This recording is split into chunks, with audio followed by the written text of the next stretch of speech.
तो जब यमन का गवर्नर बनाकर भेजा और यमन पर जब फतह हो गई तो अल्लाह के नबी ने कहा, आए माज, यमन के लोगों को तुम इस्लाम की दावत देना तो सबसे पहले उनको कलमे की दावत देना। जबकि इस्लाम की बुनियाद कितनी चीजों पर है? 5। लेकिन आपने क्या कहा, आए माज, जब यमन जाओ तो 5 चीजें बैक लोगों को मत बताना। अगर 5 चीजें लोगों को एक साथ बता दोगे तो भाग जाएंगे, कोई भी इस्लाम के करीब नहीं आएगा, कोई भी इस्लाम के करीब नहीं आएगा। इसलिए धीरे धीरे उनको इस्लाम की दावत देना और एक एक चीज की तरफ बुलाना। पहली चीज कलमे की तरफ उनको बुलाना, कहना कि अल्लाह के अलावा कोई माबूद नहीं और मोहम्मद सल्लल्लाहु अलैहि वसल्लम अल्लाह के रसूल हैं। जब वो पहली चीज पर ईमान ले आए, अल्लाह को अपना माबूद मान लें और मोहम्मद सल्लल्लाहु अलैहि वसल्लम को रसूल मान लें और इस पर जब कायम हो जाएं और पूरे पक्के हो जाएं, तब उनसे कहना कि अल्लाह रब्बुल आलमीन ने तुम्हारे ऊपर दिन भर में 5 टाइम की नमाज फर्ज की है। यानी 5 चीजें एकदम नहीं बताई जा रही है, बैक वक्त नहीं, हिकमत देखिए, होशियारी देखिए, समझबूझ देखिए। अल्लाह के रसूल सल्लल्लाहु अलैहि वसल्लम ये भी कह सकते थे, मास 5 चीजें उनको बता दो, जिसको मानना होगा मानेगा, जिसको नहीं मानना होगा नहीं मानेगा। लेकिन नहीं, 5 चीजें एकदम बैक वक्त नहीं बताई जा रही हैं। पहले कलमे की दावत देना, जब कलमे पर अमल करने लगे तब उनसे कहना कि तुम्हारी ऊपर नमाज भी फर्ज की गई है। जब वो 5 वक्त की नमाज के पाबंद हो जाएं और नमाज किसी भी कीमत पर न छोड़ें, जब वो 5 वक्त नमाज पढ़ने लगे तब उनसे कहना कि अल्लाह रब्बुल आलमीन ने तुम्हारे ऊपर ज़कात भी फर्ज की है, व ईताइज़ ज़कात, तब उनसे कहना कि तुम्हारे ऊपर ज़कात भी फर्ज है। 40 रुपए में 1 रुपया, 100 रुपए में 2.5 रुपया, 1000 में 25 रुपया, 1 लाख में 2500 रुपया, तुम्हारे ऊपर ज़कात भी फर्ज है अगर तुम साहिबे इस्तिताअत हो तो। पहले कलमे की तरफ, जब कलमे पर अमल हो जाए तो नमाज की तरफ, और जब नमाज भी पढ़ने लगे तो ज़कात की तरफ, और जब ज़कात भी देने लगे और पक्के हो जाएं तब उनसे कहना कि अल्लाह रब्बुल आलमीन ने तुम्हारे ऊपर रमजान के रोजे भी फर्ज किए हैं। 1 महीने में 30 दिन, 29-30 जो भी होता चांद के हिसाब से। और जब वो रोजे भी रखने लगे और रोजे के भी पाबंद हो जाएं तब उनसे कहना कि तुम्हारे ऊपर पूरी जिंदगी में 1 मर्तबा हज भी फर्ज किया गया है। उलमा बैठे हैं, बुखारी की रिवायत है, पूछिए अल्लाह के रसूल ने क्या कहा। आए मुआज, इस्लाम की बुनियाद है तो 5 चीजों पर, लेकिन 5 चीजें तुम बैक वक्त उनके सामने मत रख देना। अगर 5 चीजें तुम उनको बता दोगे तो कोई इस्लाम कबूल नहीं करेगा, सब भाग जाएंगे। कलमा भी पढ़ो, अल्लाह के अलावा किसी के सामने झुको भी नहीं, नबी को रसूल को अपना नबी भी मानो, मोहम्मदुर रसूलुल्लाह को, और नमाज भी पढ़ें, ज़कात भी दें और हज भी करें और रोजे भी रखें। इतना मुश्किल काम हमसे नहीं होगा। वो दूर भाग जाएंगे, इस्लाम के करीब नहीं आएंगे। आज हमारे उलमा हजरात गौर करें, क्या आज दावत इसी तरीके से देते हैं लोगों को? कितनी पाबंदियां उनके ऊपर लाद देते हैं, कितनी पाबंदियां उनके ऊपर लाद देते हैं। ये भी नहीं करो, ये भी नहीं करो, ये भी नहीं करो, ये भी हराम, ये भी हराम, ये भी हराम। अब बेचारा कहता है कि इस हिंदुस्तान में रहना है भैया, अगर ये नहीं करेंगे तो हम जाएंगे कहां? अरे एक एक करके बताओ ना। जब एक चीज छोड़ दे तब दूसरी चीज छोड़वाओ ना, जब दूसरी चीज छोड़ दे तब तीसरी चीज छोड़वाओ ना। तुम बैक वक्त सारी चीजें उनके सामने बयान कर दोगे, वो कहेगा हे मुल्ला तू अपनी मुल्लागिरी अपने पास रख, हम ठीक हैं बस। नबी अकरम से सीखो। बुराई तो बुराई होती है, बुराई तो बुराई होती है, लेकिन बुराई को रोकने का अंदाज भी देखिए अल्लाह के नबी सल्लल्लाहु अलैहि वसल्लम का। आपने क्या फरमाया? मन रआ मिनकुम मुनकरन फलयुगय्यिरु बियदिही। जिस बुराई को तुम अपनी आंखों से देखो अगर ताकत है उसको अपने हाथों से दूर करने की तो अपने हाथों से उसको रोक दो। अपने हाथ से अगर उस बुराई को रोक सकते हो तो हाथ से रोक दो, खत्म कर दो। लेकिन अगर हाथ से रोकने में झगड़ा हो सकता हो, लड़ाई हो सकती हो, दंगा हो सकता हो, किताल हो सकता हो, मारपीट हो सकती हो, तो अल्लाह के रसूल ने कहा कि फिर उस बुराई को अपने हाथ से मत रोको। जबकि बुराई को हाथ से रोकना ही है, हाथ बुराई को खत्म करना है। तो अगर फितने का डर हो, फसाद का डर हो, लड़ाई और झगड़े का डर हो, 500 आदमियों की बारात आ रही है, वो बारात आप लोग कहते हो, हम लोग तो डाकू कहते हैं, ये चोर आ रहे हैं, लुटेरे डाकू, अपने हाथ से रोक लोगे? जर्जीस साहब चले बारात को रोकने, नहीं, लड़की वाले के यहाँ नहीं जाइए, शरीयत में लड़की वाले के यहाँ खाना जायज नहीं है, शरीयत में लड़की वाले को खिलाने की इजाजत नहीं दी। अल्लाह के नबी ने लड़की वाले को कुछ भी नहीं कहा कि तुम ये खिलाओ। लड़की के बाप के ऊपर खिलाना पिलाने की कोई जिम्मेदारी है ही नहीं। अब मैं बारात को रोकूं? लड़का भी मारेगा, लड़के का बाप भी मारेगा, जो 500 बाराती जा रहे हैं वो भी मारेंगे। हे मौलवी चुप, मिंबर पे खड़े होकर ये बात करना, जलसे में करना, यहां नहीं, या तेरे बाप की हुकूमत नहीं चल रही है, यहां मेरी चल रही है। तो वहां हम अपने हाथ से बारात को नहीं रोक पाएंगे।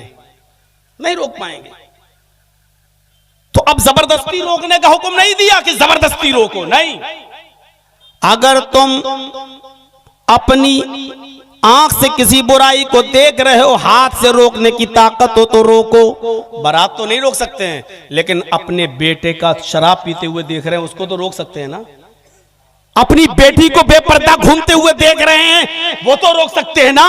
मेरी बेटी कॉलेज में और यूनिवर्सिटी में पढ़ रही है और किसी गैर मुस्लिम लड़के के साथ गुफ्तगू करती है, उससे मोबाइल पे बात करती है, उसके साथ घूमती है, चाय की होटलों में जाती है, कैंटीन में बैठती है, इसको तो हम रोक सकते हैं ना। क्या इसको भी रोकेंगे तो फितना होगा? तो जो अपने ताकत में हो वो काम करिए, और जो ताकत में ना हो तो आप जबरदस्ती उसको मत रोकिए।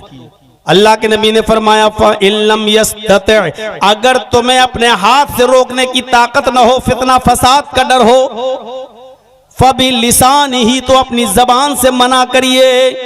अब जर्जीस साहब इस मोबाइल को अपने हाथ से तोड़ नहीं सकते क्योंकि खतरा है मारपीट का, तो अपनी जबान से रोकें। ए भैया ठीक हो जाओ, ए भैया संभल जाओ, जबान से रोकिए, जबान से। और अगर जबान से भी कहने में फितना है, आप जबान से बोलेंगे तब भी लोग लड़ने के लिए तैयार हैं। तू कौन होता है? होता कौन है?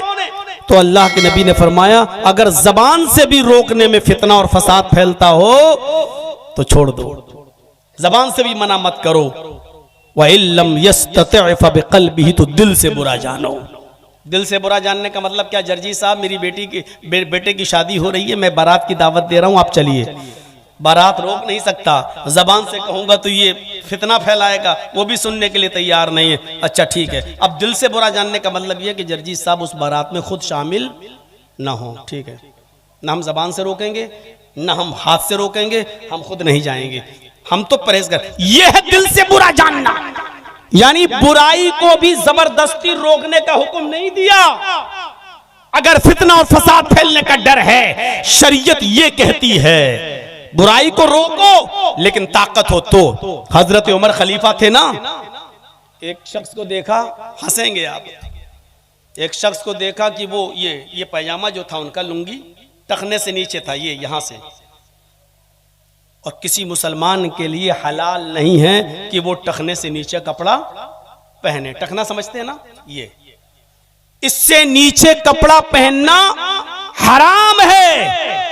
मुसलमान क्या करता है, नमाज पढ़ने जाता तब ऊपर कर लेता है, बस ऐसे, और जैसी नमाज पढ़ के निकला फिर नीचे कर लिया। ये किसी भी कंडीशन में हलाल नहीं है। नमाज पढ़ रहे हो तब भी ऊपर होना चाहिए, चल रहे हो फिर रहे हो तब भी ऊपर होना चाहिए।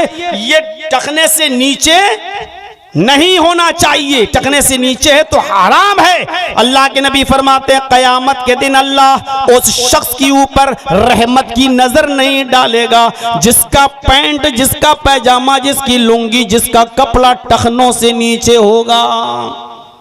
दुनिया में जो कपड़ा टखनों से नीचे पहनता होगा, कयामत के दिन अल्लाह रब्बुल आलमीन उसके ऊपर रहमत की नजर नहीं डालेगा। दो ही नजरें होती हैं, या तो रहमत की या गुस्से की। जब रहमत की नजर नहीं डालेगा तो इसका मतलब क्या हुआ? गुस्से की नजर। क्या रब की गुस्से की नजर कोई मुसलमान बर्दाश्त कर सकता है? क्या अल्लाह की नफरत और गुस्से की नजर कोई सह सकता है? हजरत उमर फारूक ने एक आदमी को देखा कि वो टखने से नीचे पैजामा पहने हुए है, टखने से नीचे यहां। तो हजरत उमर ने उसको देखते ही कहा ताल। उसने पीछे मुड़ के देखा, अमीरुल मोमिनीन मैं? आपने कहा इधर आओ। जब वो करीब आया तो आपने उससे कहा अहाइस अंता। तर्जमा सुनिए, बहुत हंसी आएगी। आपने कहा अहाइज अंता, क्या तुझे पीरियड आ रहा है क्या? आप हमसे कह सकते हो मौलाना जर्जी साहब ये क्या बेहुदा बातें कर रहे हो। हजरत उमर ने उससे कहा अहाइज अंता, क्या तुझे पीरियड आ रहा है? महीना आ रहा है जो औरतों को आता है, लेडीज को आता है। तो उसने दाएं बाएं देखा घूम के कि अमीरुल मोमिनीन किससे कह रहे हैं? कहा कि तुझसे। हंसते हुए कहता मुझसे? हल यहीजुर रजुल, क्या मर्द को भी पीरियड आता है? हजरत उमर से क्या कहता है? हल यहीजुर रजुल, क्या मर्द को भी पीरियड आता है? तो हजरत उमर ने कहा क्या मर्द भी टखने से नीचे कपड़ा पहनता है? यानी अल्लाह के नबी ने टखने से नीचे कपड़ा पहनने का हक, अधिकार ये औरत को दिया है, लेडीज को दिया है, और ये तू अपना रहा है। अगर औरतों वाला काम कपड़ा पहनने में कर सकता है तो औरतों वाला काम पीरियड भी है, वो भी हो सकता है तुझे। उसने कहा नहीं नहीं नहीं ठीक है, मैं घर जाके छोटा कर लूंगा, अमीरुल मोमिनीन मुझे आप माफ कर दो। हजरत उमर ने कहा नहीं, अब तो मैंने अपनी आंख से देख लिया है और मेरे अंदर अपने हाथ से दूर करने की ताकत है। छुरी मंगवाई और उसका पैजामा जितना ऊपर था नीचे उसको काट के यहाँ तक कर दिया, फाड़ दिया, उसको काट दिया। कहा अमीरुल मोमिनीन मैं घर पे कर लेता। कहा नहीं, मैंने अपनी आंख से देख लिया है, इसलिए अब मैं ही छोटा करूंगा इसको। अपने हाथ से दूर कर दिया। अपने हाथ से बुराई को रोको, ताकत ना हो तो अपने घर की तो रोको। आप अपनी बहनों, अपनी बेटियों, अपनी बीवियों को तो पर्दा करा सकते हो, दूसरे की बारात में आप रुकावट नहीं बन सकते हो। तो अपने बेटे की बारात तो शरीयत के मुताबिक ले जा सकते हो, अपनी बेटी का खाना तो शरीयत के मुताबिक कर सकते हो। ये जलसे किस लिए होते हैं? इस्लाह मुआशरे के लिए। मेरे भाइयों सुनिए, बहुत जरूरी है हिकमत, दानाई, होशियारी जो दीन के अंदर भी होनी चाहिए और दुनियावी मामले के अंदर भी होनी चाहिए। आइए एक और वाक़या सुनाऊं आपको, और दिलचस्प वाक़या। आप सुनते जाएंगे, आपको एहसास होगा, आपको एहसास होगा। अल्लाह के नबी जनाब मोहम्मद रसूलुल्लाह सल्लल्लाहु अलैहि वसल्लम के पास एक नौजवान आता है और आकर कहता है अय अल्लाह के नबी, मैं देहाती हूं, नया नया इस्लाम लाया हूं, बुराइयों में डूबा हुआ हूं, मेरे अंदर 4 बुराइयां पाई जाती हैं। तबरानी की और दारमी की रिवायत है, जरा गौर से सुनिएगा, बहुत ज्यादा आप इंजॉय करेंगे इस हदीस को सुनकर। अय अल्लाह के नबी, मेरे अंदर 4 बुराइयां पाई जाती हैं, लेकिन चारों नहीं छोड़ सकता।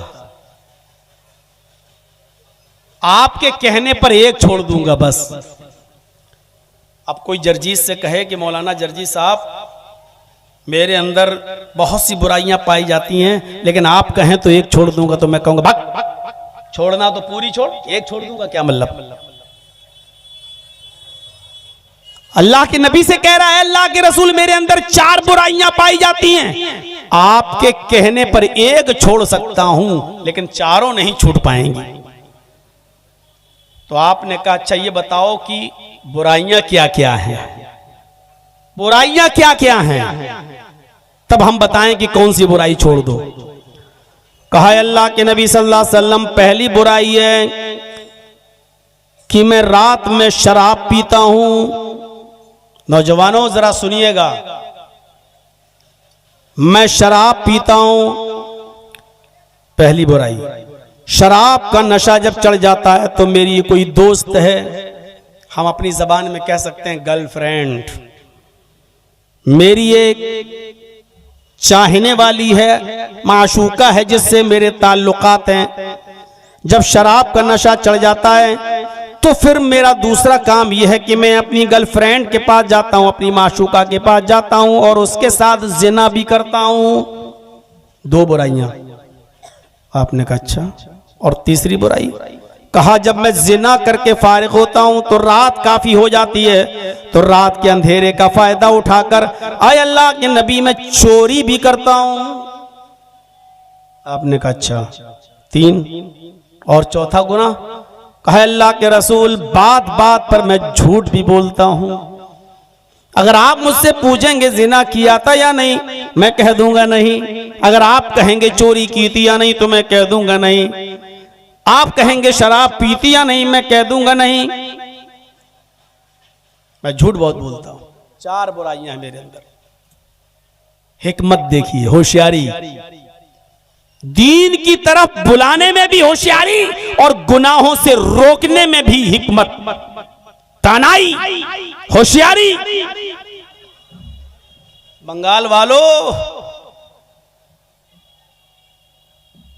तुम तो इलेक्शन और चुनाव के मौके पर भी होशियारी नहीं अपना पा रहे हो। इस्लाम तो दीन के अंदर भी दानाई और हिकमत की बात कर रहा है, बुराइयां रोकने में भी हिकमत। तुम अपने दुनियावी मामले में भी हिकमत नहीं अपना पा रहे हो। आज नॉर्मल किस्म की गाय खरीदोगे ना, नॉर्मल किस्म की गाय, तो वो भी 10 से 15 हजार से कम नहीं मिलेगी। नॉर्मल किस्म का बकरा भी अगर आप खरीदोगे ना, तो वो भी 5 से 10 हजार से नीचे नहीं मिलेगा।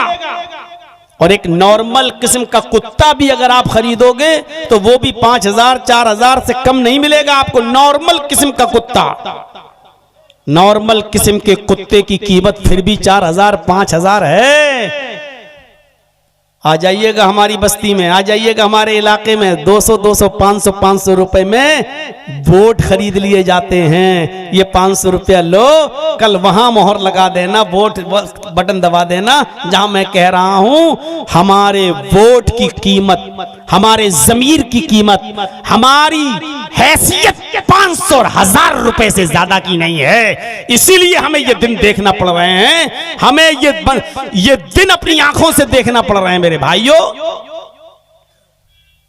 तो मेरे साथियों, उसने कहा अल्लाह के रसूल मैं शराब पीता हूं, फिर जिना करता हूं, फिर चोरी करता हूं और उसके बाद मैं झूठ भी बोलता हूं। एक छोड़ सकता हूं। कोई कहे जर्जी साहब एक लड़की से मोबाइल पे बात भी करता हूं, मेरी दोस्ती है कॉलेज की लड़की से, मैं शराब भी पीता हूं, आप बताइए कौन सी चीज छोड़े। मैं हट क्या कहूंगा, हट मुझसे बात मत करना, इतना गंदा है तू इंसान। अल्लाह के रसूल ने उससे ये नहीं कहा कि बड़े गंदे इंसान हो। आप बुराई से नफरत करते थे, बुरे इंसान से नहीं। आपने कहा अगर आज मैंने इसको भगा दिया तो ये इस्लाम भी छोड़ बैठेगा और ये गुनाह भी करता रहेगा। आपने उससे कहा इधर आओ इधर आओ इधर आओ, करीब किया, उदनु मिन्नी, करीब हुआ। आपने उससे कहा शराब पीते हो जी, जिना भी करते हो जी, चोरी भी करते हो जी, सब रात में करते हो जी, झूठ भी बोलते हो कि हाँ, तो चारों नहीं छोड़ पाओगे। नहीं, अल्लाह के रसूल चारों नहीं छोड़ूंगा, फिर एक छोड़ दूंगा। तो आपने कहा एक तो छोड़ोगे ना, कहा एक छोड़ दूंगा। आपने कहा अच्छा झूठ बोलना छोड़ दो। क्या कहा? झूठ बोलना छोड़ दो। हंसने लगा। कहता अल्लाह के रसूल, लड़की छुड़वाई होती तो मुश्किल होता, शराब छुड़वाई होती तो मुश्किल होता, चोरी छुड़वाई होती तो मुश्किल होता, आपने झूठ छुड़वाया। ये तो बाएं हाथ का काम है। वादा करता हूं झूठ नहीं बोलूंगा। आपने कहा ऐसे नहीं, मेरे हाथ पर हाथ रखकर बैठ कर। उसने हाथ पे हाथ रखा, अल्लाह की कसम खाकर वादा किया, मैं आपके हाथ पर हाथ रखकर अल्लाह की कसम खाकर वादा करता हूं कि मैं अब झूठ नहीं बोलूंगा। आपने कहा अल्लाह तुझे तेरे वादे पर पक्का रखे। चला गया। अब घर पे आया, रात में 3 काम तो करूंगा, झूठी तो छुड़वाया है। हदीस के अल्फाज सुनन दारमी के, वो शराब पीने के लिए रात में जाता है, शराब की बोतल भी ले लेता है, बल्कि शराब का ढक्कन भी खोल लेता है, बल्कि शराब को अपने मुंह तक भी ले जाता है। लेकिन मुंह तक ले जाने के बाद सोचता है, कल अगर अल्लाह के रसूल ने मुझसे ये सवाल कर लिया कि बता तूने शराब पी थी या नहीं पी थी, अगर कल ये पूछ लिया कि तूने शराब पी थी या नहीं पी थी, अभी तक तो मैं झूठ बोल देता था, नहीं बच जाता था। अब अगर कल अल्लाह के रसूल ने पूछ लिया कि शराब पीती या नहीं पीती, और अगर मैंने ये कह दिया कि हाँ पिया था, तो जब मुजरिम खुद अपने जुर्म को कबूल कर लेगा, जब मैं खुद इकरार कर लूंगा, तो अब किसी गवाह की जरूरत नहीं है। फिर मुझे 40 कोड़े मारे जाएंगे, मैदान में खड़ा करके अल्लाह के रसूल कहेंगे इसको 40 कोड़े लगाओ। इसने खुद एतराफ किया है, इसने खुद कबूला है कि मैंने शराब पी। और अगर मैं ये कह देता हूं कि नहीं मैंने शराब नहीं पी, तो एक बुराई छोड़ने का वादा करके आया हूं और अल्लाह की कसम खाकर वादा करके आया हूं। यहां तो बात बात पे कसम खाई जाती है, इतनी कसमें खाई जाती हैं कि अपनी कसमों की गिनती वो हम खुद नहीं कर पाते हैं। हर बात पे अल्लाह की कसम, हर बात पे अल्लाह की कसम। उसने एक बुराई छोड़ने के लिए अल्लाह की कसम खाई और उसके बाद उस पर कायम रहा। उसने कहा मेरे इन हाथों ने मोहम्मद रसूलुल्लाह के हाथों को छू लिया है, अब मैं झूठ नहीं बोलूंगा, लिहाजा शराब ही नहीं पीऊंगा। शराब पी लियो, कहीं पूछ लिया तो कोड़े मारे जाएंगे, और अगर झूठ बोल दिया तो बच तो जाऊंगा, लेकिन मैंने तो वादा किया है झूठ नहीं बोलूंगा, झूठ ही छोड़। शराब छोड़ दिया, अरे शराब नहीं पीऊंगा तो क्या मर जाऊंगा?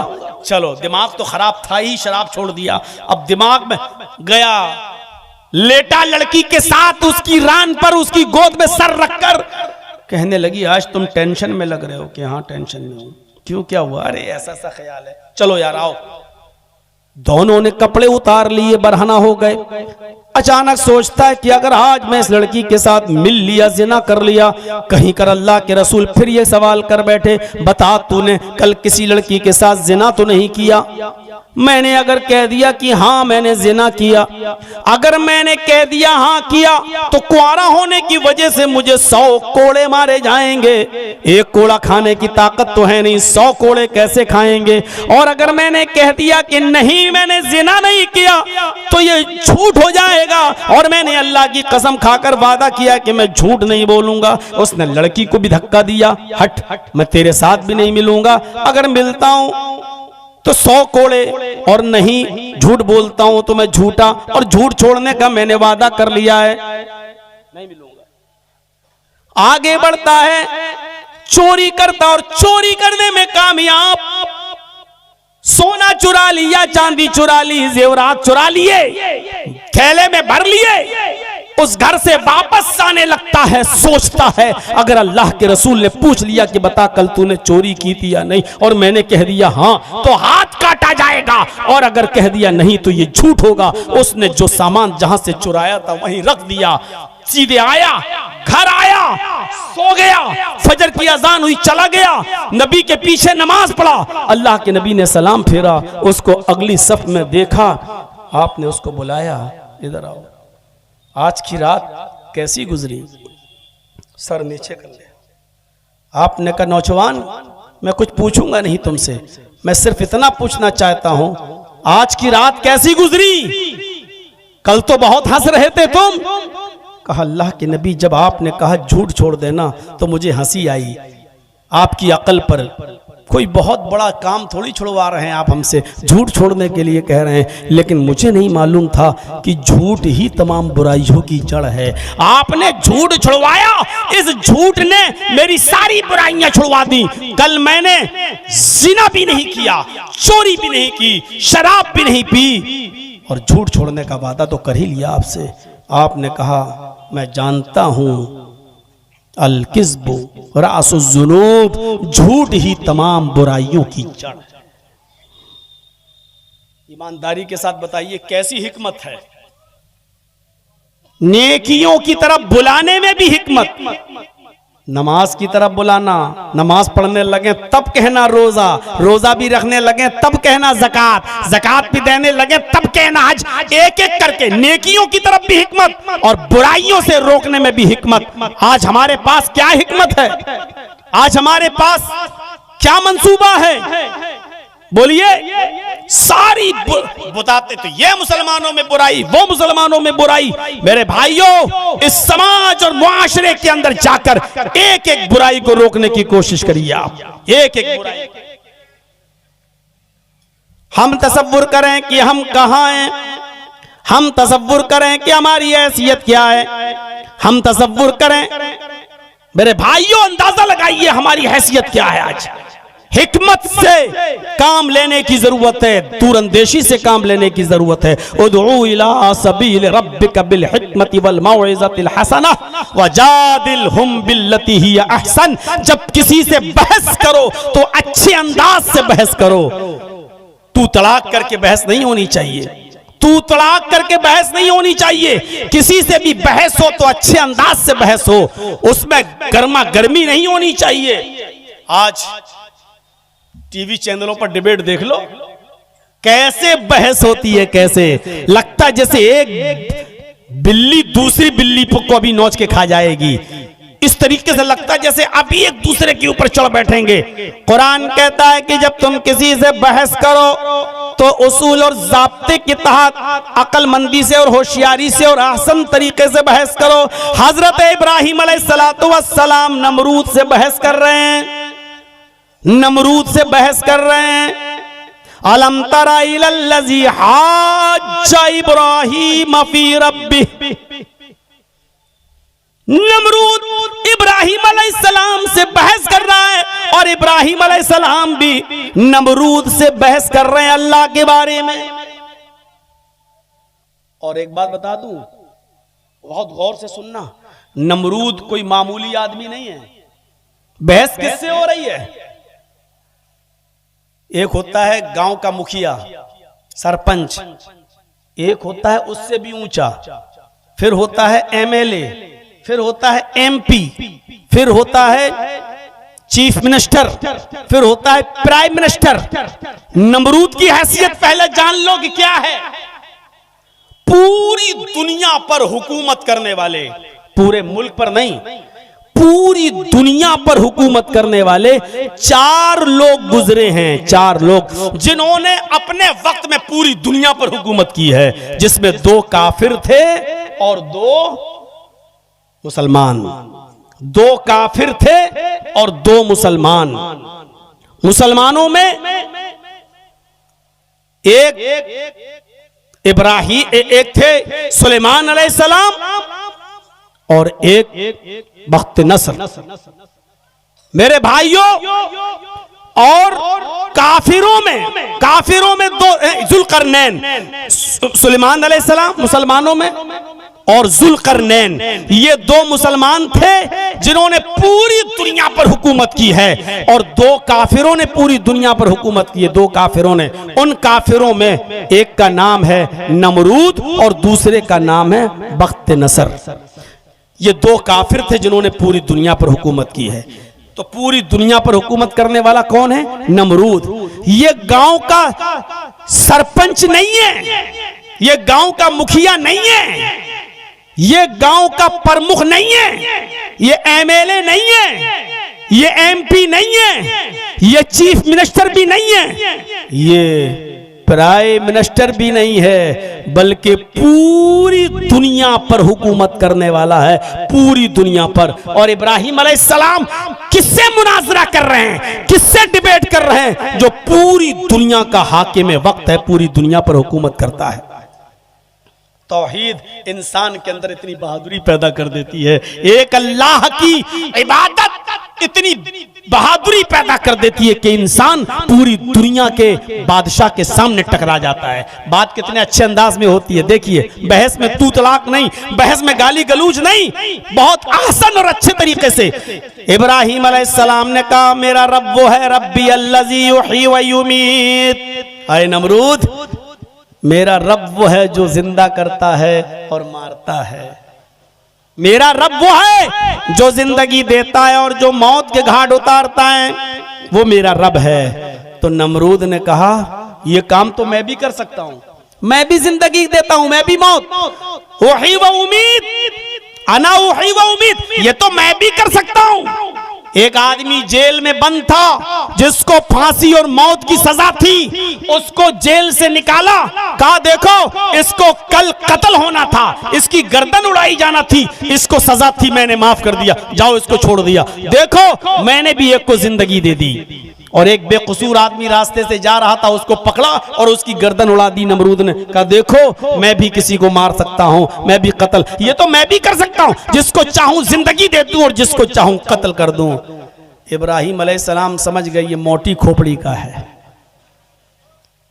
जैसे आज हमारे ऊपर मुसल्लत है मोटी खोपड़ी के। मेरे भाइयों, इब्राहिम अलैहिस्सलाम समझ गए कि ये आदमी ऐसे नहीं समझेगा, मोटी खोपड़ी का है।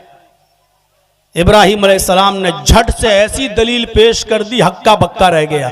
इब्राहिम अलैहिस्सलाम ने कहा, मेरा रब वो है, याती बिश्शम्सी मिनल मशरिक फाती बिहा मिनल मगरिब। मेरा रब वो है जो सूरज को मशरिक से पूरब से निकालता है, मेरा रब वो है जो सूरज को पूरब से ईस्ट से निकालता है और मगरिब में पश्चिम में वेस्ट में डुबो देता है, उसको अस्त कर देता है, उसको डुबोता है।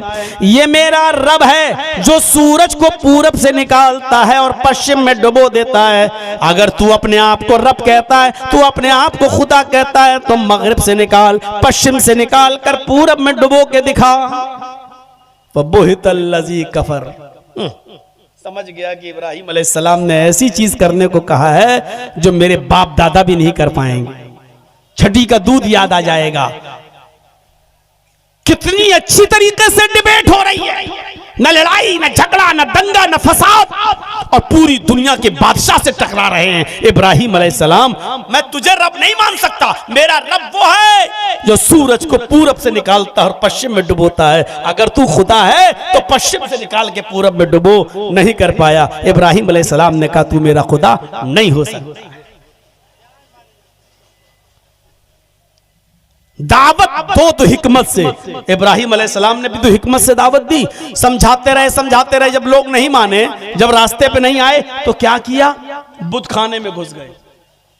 आप मत घुस जाइएगा, हिंदुस्तान में रह रहे हो। इब्राहिम अलैहिस्सलाम बुत खाने में घुस गए, सारे बुतों को तोड़ दिया और जो सबसे बड़ा बुत था उसको छोड़ दिया। देखिए अक्लमंदी, तानाई देखिए, होशियारी देखिए। जो सबसे बड़ा बुत था उसको छोड़ दिया और जिस कुल्हाड़ी से सारे बुतों को काटा था, तोड़ा था, वही कुल्हाड़ी बड़े वाले बुत के गले में टांग दी और चले आए। अब ये लोग सब मेले से वापस आए तो देखा किसी की गर्दन कटी है, किसी का हाथ कटा पड़ा है, किसी का पेट फटा पड़ा है, कोई औंधे मुंह डला है, कोई ऐसे। ये मेरे माबूदों के साथ, मेरे खुदाओं के साथ ये हालत किसने की? किसी एक ने कहा कि इब्राहिम के अलावा कौन हो सकता, वही हमारे माबूदों को बुरा भला कहता। कब बुला के लाओ। जब बुलवाया, इब्राहिम अलैहिस्सलाम से कहा कि ये मेरे इन बुतों की, इन माबूदों की हालत किसने की? इब्राहिम अलैहिस्सलाम सारे बुतों को देखकर कहते हैं, ओह, ये तो बहुत बुरी दुर्गत बनाई है इनकी। किसने बनाई? लोगों ने कहा, मैं तुमसे पूछ रहा हूं कि किसने बनाई, ये हालत कैसे हुई। इब्राहिम अलैहिस्सलाम अक्लमंदी देखिए, दानिशमंद, हिकमत, ऐसे देखते हुए, अरे कुल्हाड़ी इसके गले में लटकी है, पूछ रहे हो तुम मुझसे? इसके गले में कुल्हाड़ी लटकी, इसी ने मारा होगा इन सबको, हमसे क्या पूछ रहे हो? जो बुलवाना था वो देखिए अंदाज। हाय इब्राहिम, तुम अच्छी तरीके से जानते हो ये बड़ा बुत उतर भी नहीं सकता, कुल्हाड़ी पकड़ भी नहीं सकता, चल भी नहीं सकता, यहां आ भी नहीं सकता, कुल्हाड़ी चला भी नहीं सकता, मार भी नहीं सकता, ये कुछ नहीं कर सकता, फिर ये कैसे कत्ल करेगा, कैसे मारेगा? यही कहलवाना था इब्राहिम अलैहिस्सलाम को। कहा, तुमने तो खुद ही जवाब दे दिया। मेरे भाइयों, यही तो मैं तुम्हें समझाता हूं कि जो उतर न सके, जो चल न सके, जो खा न सके, जो पी न सके, जो यहां तक ना आ सके, बल्कि जिनको मारा वो भी तुम्हारे खुदा थे। जो अपने आप को ना बचा सके वो तुम्हें क्या बचाएंगे? जो अपनी टांग कटने से अपनी हिफाजत न कर पाए, अपनी गर्दन कटने से अपनी हिफाजत न कर पाए, वो तुम्हें क्या बचाएंगे? इसीलिए तो कहता हूं, उसकी इबादत करो जिसने हम सबको पैदा किया, उसी के सामने झुको। समझ गए कि यही आदमी है। जवाब तो नहीं था उनके पास, लेकिन चलो अब तुम्हें आग में डाला जाएगा। लेकिन दलील दी तो हिकमत के साथ, दानाई के साथ। वो अलग बात है कि तौहीद की दावत में परेशानियां तो आएंगी, इब्राहिम अलैहिस्सलाम के ऊपर भी परेशानियां आई, लेकिन गाली नहीं दी, बुरा भला नहीं कहा, हिकमत के साथ कितने अच्छे स्टाइल में समझाया। अरे जब ये उतर नहीं सकते, चल नहीं सकते, बैठ नहीं सकते, और ये जिनको मारा है वो अपने आप को बचा नहीं सकते, तो तुम्हारी हिफाजत क्या करेंगे? ये दलील थी, मंतिकी दलील भी थी और अकली दलील भी थी। मेरे भाइयों, कुरान कहता है ऐसे ही लोगों को उदउ इला सबील रब्बिका बिल हिकमा, ऐसी हिकमत और होशियारी और दानाई के साथ लोगों को दीन की तरफ बुलाओ, बहुत होशियारी के साथ, और बहस करो तो अच्छे तरीके से करो। है हमारे पास बहस का तरीका? जरा अंदाजा लगाइए आप। हम तो अपने हालात का सही जायजा नहीं ले सकते। आपको पता नहीं आप अंगार किस अंगार पर बैठे हुए हैं, हम और आप। और सोशल मीडिया पे चले जाइए तो चर्चों पे चर्चे करवा लो। मेरे भाइयों, कभी कभी हमें दबकर भी समझौते करना पड़ते हैं। खुद हमारे नबी जनाब मोहम्मद रसूलुल्लाह सल्लल्लाहु अलैहि वसल्लम ने भी दबकर समझौते किए हैं।